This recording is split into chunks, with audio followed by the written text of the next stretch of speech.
Welcome back to our podcast, Regulation Matters, a Clear Conversation. Once again, I'm your host, Line Dempsey. I'm currently the Chief Compliance Officer with Riccobene Associates Family Dentistry here in North Carolina, with practices in North Carolina, South Carolina, and Virginia. And I'm also a board member and past president of Clear. As many of you are aware, the Council on Licensure Enforcement and Regulation, or CLEAR, is an association of individuals, agencies, and organizations that comprise the international community of professional and occupational regulation. This podcast is an opportunity for you to hear about important topics in our regulatory community. And in this month's episode, our conversation is going to focus on the CLEAR community. CLEAR's president and board of directors would like to share CLEAR's story with you. And it's a story of connections, of learning and engagement, and one that I'm proud to be a part of and honored to be a part of with my fellow board members and colleagues. Joining me today is CLEAR's current president, Marc Spector, and president-elect Staci Mason. I'm so glad to have you with us today. Thank you, Line. Happy to be here. Good to hear you and see you both. Absolutely. Now, as for obviously reasons that go without saying, we all can't be in the same room together since I'm the immediate past president. And currently, we have Marc, the president, and Staci, the soon-to-be president. So I'm glad we were able to at least connect via internet here. But I've been involved with CLEAR for quite some time. I think 2004 was the initial dive into CLEAR through investigator training, and been involved in committees and served in lots of different ways. And certainly it's been one of those things that had a very impactful part of my life and my professional experience. So I'm certainly glad to be a part of this. But I'm really also excited to hear about your CLEAR journey, both of you, the connections, learning, and engagement that you've both experienced through CLEAR. So let's hear from you. So let me start with Marc. How did you first become involved with CLEAR? So first of all, thank you, Line, and so great to see you again, Staci. Picture it, San Francisco 2012. I was just attending my very first annual education conference, and I was in awe, and I was immediately hooked. I felt like I was on the red carpet with a bunch of regulatory all-stars. And as much as I wanted to be just like them, I also felt like I wasn't. I felt that I wasn't knowledgeable enough, accomplished enough. I did not know enough people. And even if I did, I'm not sure what I would have even said. But people were kind. They were generous with their time. They were warm and they were thoughtful. And I learned a lot from them. And the best single piece of advice I received at that conference, remember this feeling. Remember what you're feeling right now. And remember that other people may be feeling that same way too. Remember to encourage them when they are looking at you. And it was a valuable lesson learned that I will never, ever forget. I also thought about that moment 11 years later at last year's education conference, when I heard that 30% of the attendees at that conference, they were there for the very first time too. I'll always reflect on that experience, and it's one of the reasons why I joined CLEAR. Thank you, Marc. And I know we didn't get to actually meet that first time, but it was shortly after that you were doing a talk, and I somehow became the moderator for that, and it started a friendship that's lasted all those years. So thank you for your journey. How about you, Staci? Thanks for that, Marc, and thanks, Line.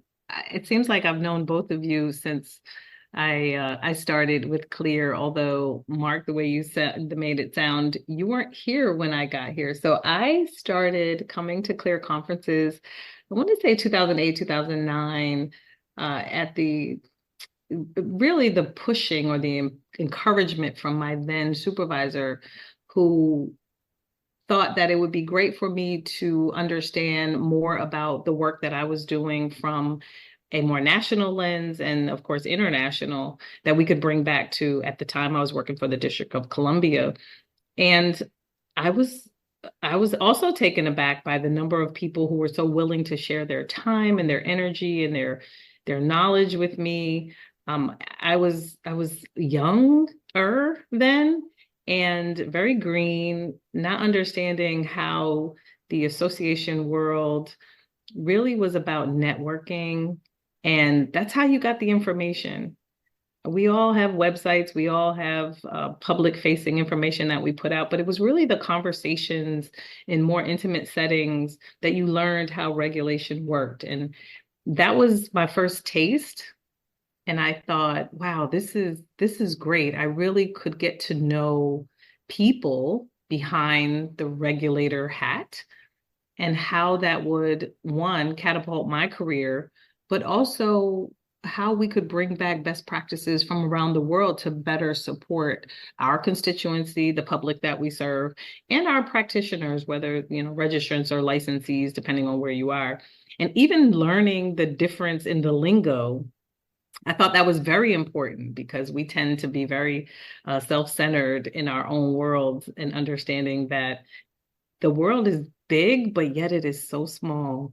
And so I really enjoyed meeting people. I think that was the most important part of my journey, was getting to know how other regulators and non-regulators, we have vendors, and of course I'm in higher education now, so not directly related to the regulatory space, but how it all connects, how people become servants of the public from start to finish, and where we fit in the regulatory environment. So love to have had the time to meet with other board members, folks who were on committees, and joining committees was very helpful for me in learning where I fit in CLEAR. And I think that's a great first step for people if they're unsure, is join a committee and do some of that hands-on work. I think that's where you learn the most. That's where you find your space, your fitting, where you are good, your strengths, and also where you can find out where you need help and reach out to folks around the table. And that's how I got to be so close with Line and Marc and others on the board of directors. And it really is a great experience. So thanks for asking that question. Absolutely. Thank you, Staci. And I think, I hear bits and parts of my story in both of your stories. And, it's easy to get, when you get involved in a group as large as CLEAR, with as many members and as many diverse individuals and different organizations, you can get siloed a little bit sometimes when you first start in. And I think it was Donna Mooney, who was a past president. She was in the North Carolina Nursing Board working for them. And she took me under her wing and basically, encouraged me to be more than just a participant, but to be a member. I think that's the better term, and get to know some of those folks. And I think things like the DEI committee, and I think we'll probably talk about that at some point in time, but that and our recently formed education and training committee are starting to bring people from different walks of life that maybe didn't get a chance to opportunity or to work together or collaborate, are now getting intermingled, if you would. And I think it's just fantastic. But it's certainly interesting to hear the way that these different paths have basically led people to be involved with CLEAR. And one of the great things, like I said, is that we hear from time to time is that the many different paths that you can actually take to make a meaningful connection with regulatory colleagues. And flowing from that, of course, is learning from other regulators. Both regulatory organizations that are similar to your own and organizations that may offer a different perspective. So, and I'll start this with Staci, but kind of a multi-point question.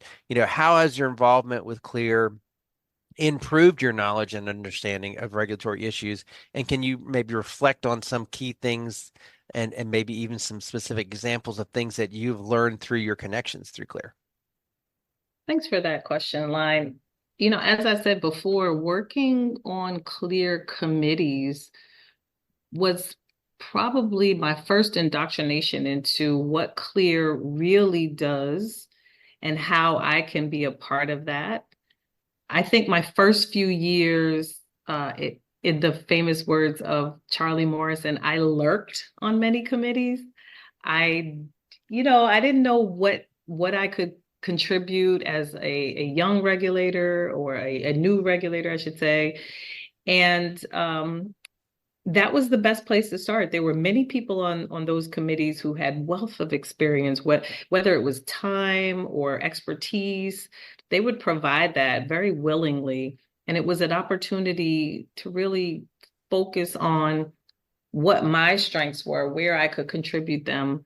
And as a Black woman, American, First Nations, I felt that I was welcomed. There were opportunities for me to participate, and I stand on the shoulders of the people that came before me, of course. I am not, as president-elect, I'm not the first woman of color to hold that position, but I know that there are many, many women of color before me. And you mentioned Donna Mooney. I miss her so much. She was very integral as well in my development in that space. She used to come to the District of Columbia and teach our board member training in person. That was way back before COVID times. I don't know if any of you remember those days. It just seems like that was so long ago. But the opportunity to meet with someone who was a past president of CLEAR, who was still committed to service of CLEAR, coming from North Carolina up to Washington, D.C., to support our board member training, support myself as a member of CLEAR, and encourage me to do more. And it wasn't until that experience, I want to say 2012, I was in San Francisco, Marc. That was my first course through CLEAR, and it was executive leadership for regulators. That solidified my thought process around service to CLEAR, service to the regulatory space, and it was an eye-opener. I thought I can do this. There's really more that I can contribute as a member of CLEAR. And from 2012 until now, it's just been, getting involved, like I said, multiple committees, really championing new committees such as the Diversity, Equity, and Inclusion Committee. That was something that I hold near and dear to my heart. And I thank everyone for contributing to that work, because it takes all of us. It is, as I like to say, forever work. But I don't think I would have done that without the support of all of the members that I was able to network with and meet along the way. So there's so much opportunity in CLEAR to be involved hands-on with the work and expanding what CLEAR means to the regulatory space around the world. And I hope that answered your question. I thought there was a third part. I may have. Nope, I think you got it. You got it, and you nailed it perfectly. Thank you. Actually, so perfectly that now I'm really interested to hear what Marc has to say. Well, let me start off by saying, and it's a podcast, people can't see us, but maybe give you a little bit of a lens into what's going on this call. Regardless of who's speaking, I can see some nodding and some smiling, and we're doing that because we're reminiscing on the valuable connections and the relationships that we've made. Staci, you mentioned Donna and Charlie, and I smiled about that. And Line, you mentioned the little vignette about when and how we first met, and it's bringing back some powerful memories. So thank you both for that. I look younger though, still, just so you know. And everybody can hear that. You actually do. That is so true. Beautiful. Beautiful. I love you, Staci. When we talk about a valuable lesson learned and some impressions, it was a few years ago, and I can't remember, maybe it was 3 or perhaps 4. CLEAR Stakeholder Survey showed that DEI was the single most important issue facing regulators, more important than technology, than regulatory innovation, than legislative trends. And I remember that distinctly because for me, it was a game-changing moment. And frankly, I'm a bit embarrassed, and I think I felt that at the time. I didn't recognize this sooner. What a valuable learning opportunity that wouldn't have come other than through CLEAR. But with the help of Staci, thank you, Staci, and many others, both on this call and those listeners. I also learned that I do not have to be a DEI expert in order to be a change maker. I don't need to be an expert in order to be a leader or a powerful voice. I learned that I can use my influence to play a meaningful role in this space. So I have CLEAR to thank for that. And speaking of my own reflections, my own learnings, I was surprised. I was really surprised to learn about the impact my words and actions can have on others. Really surprised. I did not know that I had that kind of privilege. I didn't know that I could be part of the conversation or that I would learn a lot about myself. Uh, and I was also surprised that people were actually listening. And that's why at Clear, I've really leaned into the idea of Clear telling its story, our story, including podcasts such as this and our conversations. So, Lion, thanks for creating the platform. And Staci, thank you for always inspiring me. Well, thank you, Marc. You know, one of the things that I did when I became president was I did not serve on a committee, which is kind of counterproductive in some ways when you think about, you know, that's kind of what we did in order to get to the positions that we were. But I also, after having that year of floating between different committees and hearing and seeing how so many of our members interact differently, but at the same time, the same. I encouraged Marc to do that too this past year, and I think you got an opportunity to see, I guess sometimes parts of Clear that we don't necessarily usually get to see. Again, back to the silo mentality that sometimes people have, and so that's why I want to encourage people to try to expand their horizons and try to see everybody in a different light. But I know that for me personally, you know, such a rewarding way to deepen your learning and engagement of Clear by serving on committees or in board service. Now, the three of us have all been members, board members for Clear, and you know that's really a different perspective from the role that we have within our own either regulatory organization or where you are in an administrator or staff role with working with a board of directors. So let me, again, I'll go back to Marc on this, but so how has that perspective, you know, basically because you're kind of flipping the role instead of, you know, serving the board, if you would, now you are the board, right? How has that different perspective helped you kind of improve your own staff relationship with board members at your own organization? Well, simply put, being a Clear board member makes me a better regulatory leader. And because of that, I can better support great governance. Being a board member and watching the kinds of questions really great CEOs, executive directors, registrars, and regulatory experts ask. And that helps me better anticipate questions, be a better communicator, view things from a bigger picture lens while still being prepared with the details. So in supporting boards, I now often wonder, well, how could this be viewed by others? What would the impact be?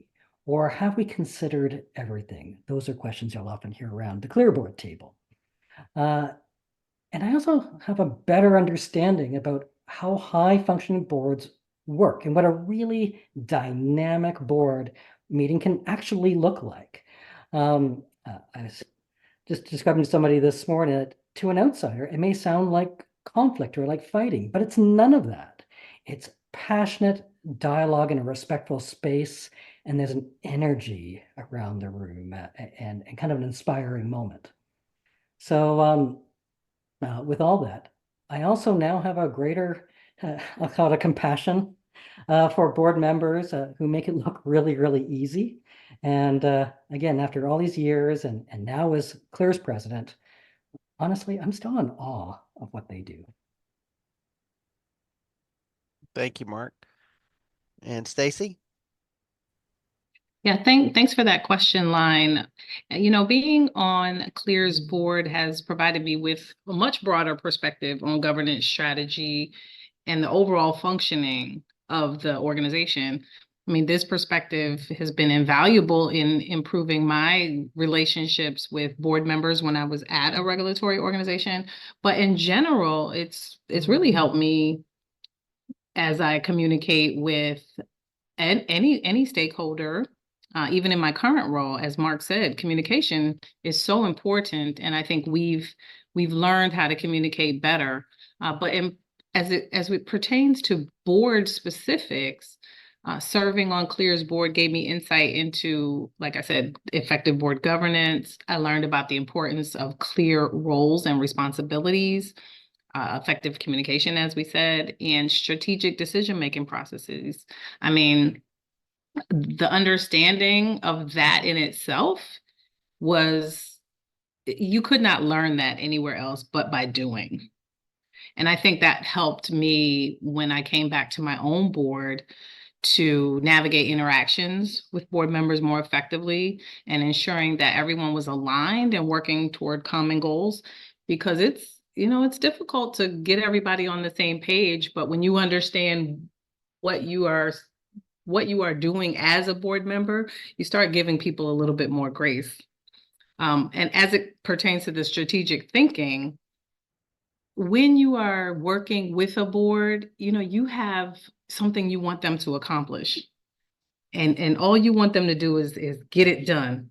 But my experience as a board member with CLEAR, it helped me see the bigger picture.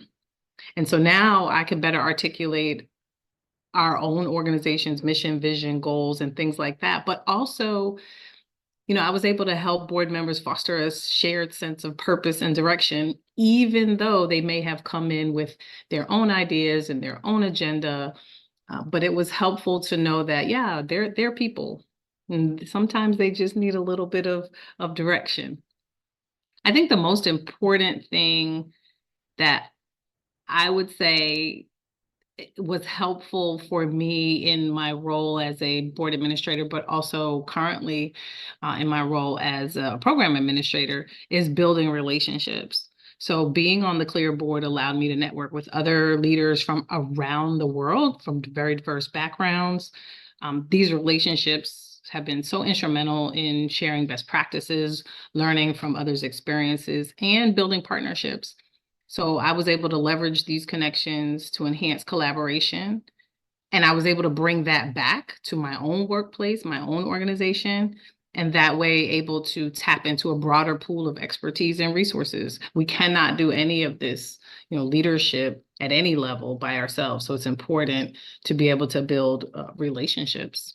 So I think overall, my experience provided me with, so many valuable insights and skills that enhance my relationships with board members and peers that I work with. I think this is probably one of the biggest takeaways that I can think of that really helped me in my everyday role. Great. It's certainly beneficial when we can draw on different perspectives to help enhance our regulatory work, 100%. Now, for our listeners who may be thinking about going down that path of committee and board engagement with CLEAR, let's share a little more from your stories. What do you get out of committee and board service, and what is your biggest takeaway from serving on CLEAR's board? Let's go ahead and have Staci start on this one as well. Yeah, like I said earlier, my biggest takeaway is relationships.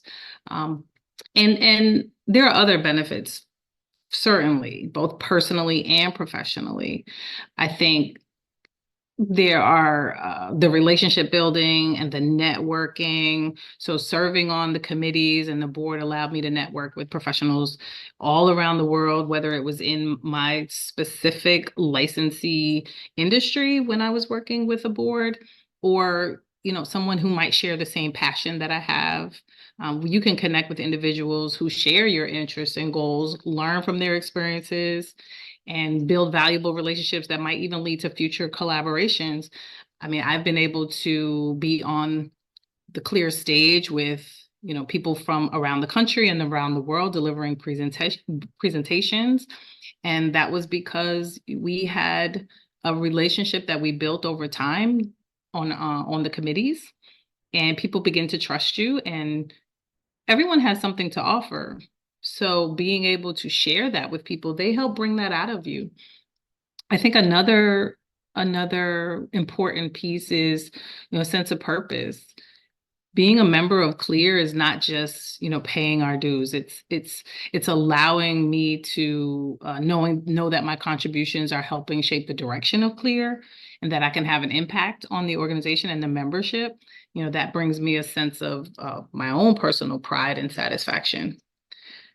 There's also the opportunity to learn new things. Clear has a number of continuous learning programs. I gained exposure to new ideas, perspectives, best practices, and let's say governance, leadership, organizational management. I was able to apply them to my own workplace.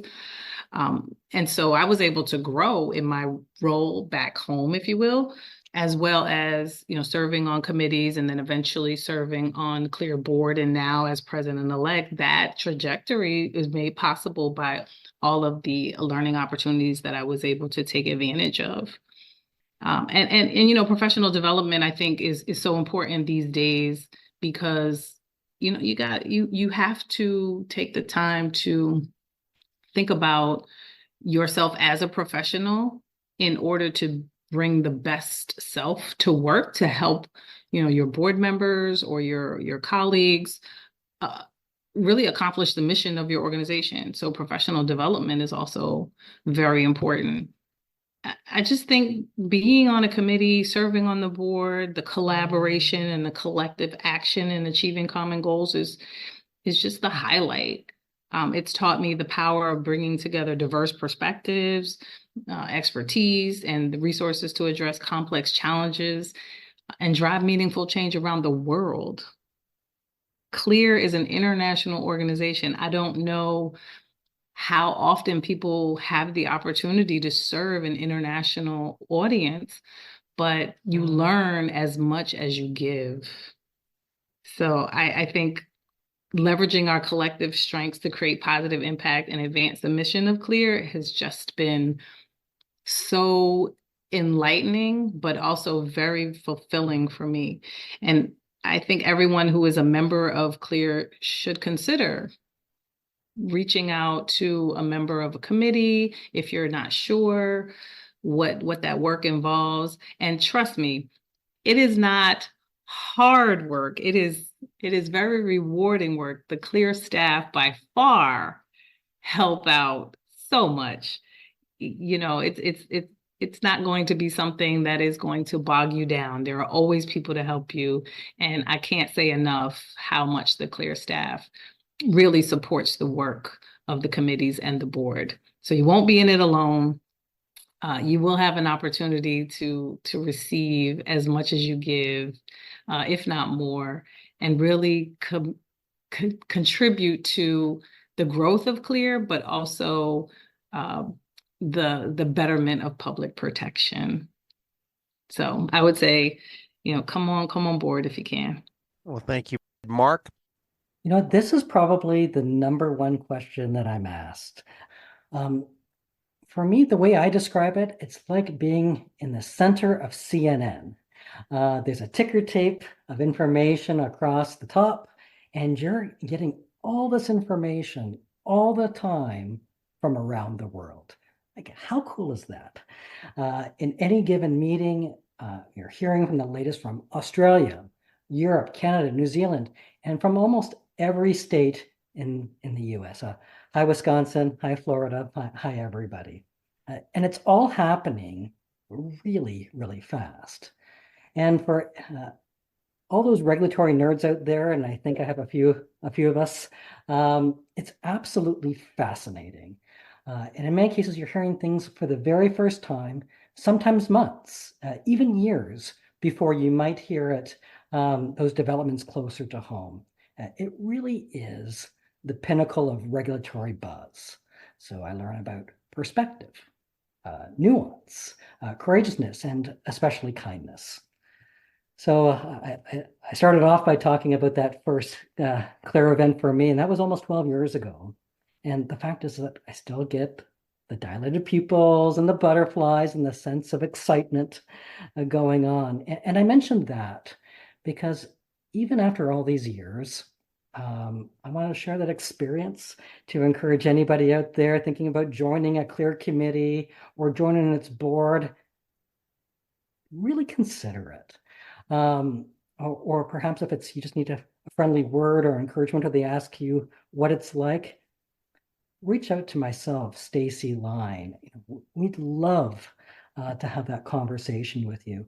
When someone did that for me, I didn't know it was going to change the kind of regulator and even the kind of person I want to be. So that's what Clear has done for me. Well, thank you, Marc. I appreciate everything that you've done for this organization as well, and to serve alongside both of you this past year with joining Staci as the president-elect and soon be taking over. But I certainly do want to thank you both for your leadership in this organization. We can't move forward unless we have good leaders, and I'm thankful to know that both of you are part of that journey as well. Thank you, Line. Thank you, Staci. And again, thank you for the reflections from a great group of colleagues. Again, thank you both for sharing your story of clear connections, of learning and engagement with us today. So thank you both. All right. Well, great talking to you all. Thank you so much for this time. It really was great to to have the opportunity to chat with you about all the great work that we're doing at Clear. See you soon. Cheers. Be well. Well, again, this has been a great pleasure for us to talk. So for Clear members that are interested in being engaged with the board, the call for board nominations is now open with nominations due by Friday, June 21st. The office of president-elect and 4 regular board seats will be available in September of 2024. Now, Clear encouraged nominations from across its diverse membership community, and self-nominations are also acceptable. Members can read more about board member competencies and duties online with the nomination information on www.clearhq.org in the About menu and click on Clear Leadership. And you can always feel free to reach out to staff or any of our current board members for more information. But even if you're not quite thinking about board service, we do want to invite you to continue or start your membership journey with Clear. Clear's 2024-2025 membership cycle officially begins on July 1st, but we are accepting membership renewals and new membership applications now. New members who join now will secure early access to their membership benefits. You can renew your existing memberships today via your membership compass or apply for a new membership at www.clearhq.org. One valuable benefit for members is access to Clear's regulatory network, where members can post questions and discussions. We invite Clear members to share your Clear story with us on the Clear Regulatory Network. This podcast episode will be posted there with an invitation for members to post your comments and make further Clear connections. If you haven't already joined the Clear Regulatory Network, we invite and encourage you to join and take a part in the online discussions. I also want to thank our listeners for tuning into this episode. We'll be back with another episode of Regulation Matters, a Clear Conversation very soon. And if you're new to the Clear podcast, please subscribe to us. You can find us on Podbean or any of your favorite podcast services. If you've enjoyed this podcast episode, please leave a rating or comment in the app. Those reviews help us to improve our ranking and make it easier for new listeners to find us. Feel free also to visit us on our website at www.clearhq.org for additional resources, as well as a calendar of upcoming programs and events. Finally, I'd like to thank our Clear staff, specifically Stephanie Thompson. She is our content coordinator and editor for this program. Once again, I'm Line Dempsey, and I hope to be speaking to you and seeing you again very soon.